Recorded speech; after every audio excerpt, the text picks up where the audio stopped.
வணக்கம்ண்ணே, என் பேர் ராஜேஷ் செல்வரதி.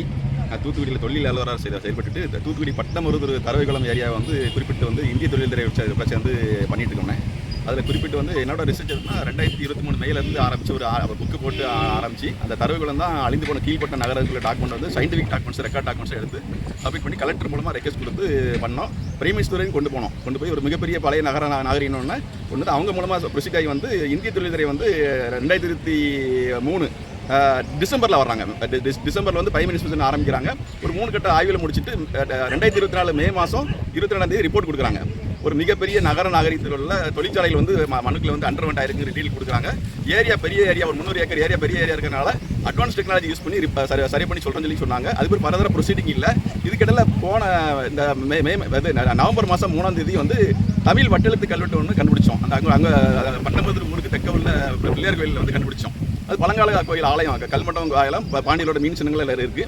அப்போ அந்த கல்வெட்டை படிக்கிறதுக்கு டிலே ஆகிட்டு வெயிட் பண்ணி பார்த்தா யாரும் படிக்கலை.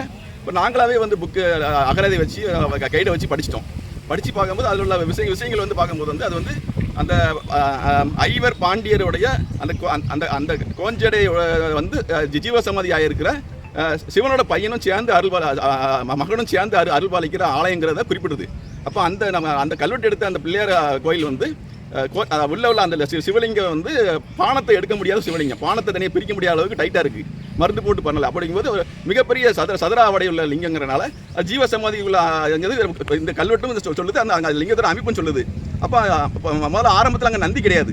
இப்போ நந்தி இப்போ 2-3 வருஷத்துக்கு முன்னாடி நந்தி வச்சிருக்காங்க. இப்போ ரீசெண்டாக வர்ற மார்ச் 8ஆம் தேதி மீனாட்சி அம்மனை பிரதிஷ்டை பண்ண போகிறான்னு சொல்லி தவறுதல சொல்கிறாரு. ஜீவசமாதி கிட்ட மீனாட்சி அம்மன் வரமாட்டாங்க, அதனால் தனியாக தான் எல்லை வைக்கணுமோ இல்லையா, அவங்களுக்கு ஒரு அவேர்னஸ் கொடுக்கும்.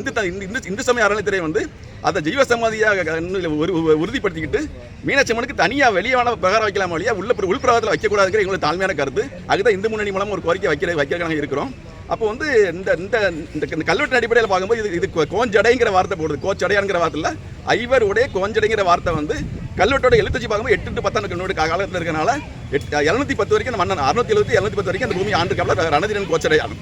அப்போ அந்த கோச்சடை காலம் தான் இது 8ஆம் நூற்றாண்டு கொண்டு போகுது. அந்த கோயில் 8ஆம் நூற்றாண்டு கோயிலா இல்லை அதுக்கு பிறகு மன்னர்கள் அந்த அழிந்து போன கோயில் புதுப்பிச்சாங்களாங்கிறது அதில் கோயிலையும் கல்வெட்டுகள் இருக்குது, அவ்வளோ சுண்ணாம்பா இருக்குது. ப்ராப்பராக க்ளீன் பண்ணி பண்ணாங்கன்னா நிறைய விஷயங்கள் அதில் எடுக்கலாம்.